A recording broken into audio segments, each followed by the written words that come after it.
Salam, mən MHM Tədris Mərkəzinin Riyaziyyat müəlliməsi Nərmin Həsənova. Bu gün sizlərlə bəzi sualların izahlarına baxacağıq.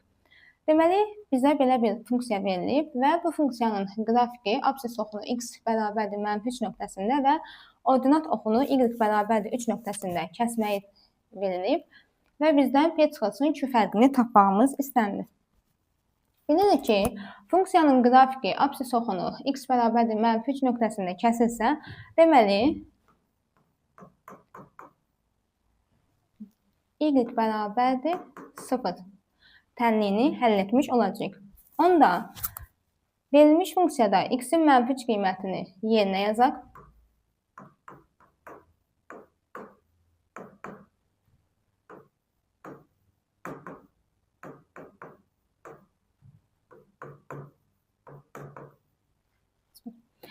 Və əgər ordinat oxunu y bərabərdir 9 nöqtəsində kəsdiyi deyilirsə, bu zaman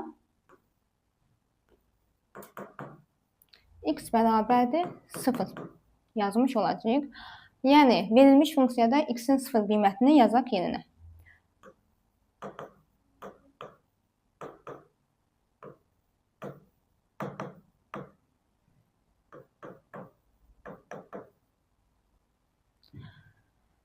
Verilmiş bu iki tənliyi həll edəcəyik. -3-ün kvadratı 9, 2-yə vursaq 18. 3p-ni -3-ə vursaq 9p. Üstə gəlir q bərabərdir 0. -3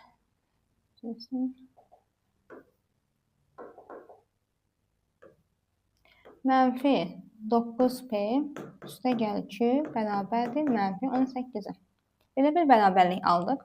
Keçək digər tənliyə. 0 üstə gəl q bərabərdir 0. Q-nin qiymətini 0 tapmış olduq. Q-nin verilmiş qiymətini, daha doğrusu Q-nin tapmış olduğumuz qiymətini aparıb bayaqki tənlikdə yazaq yerinə.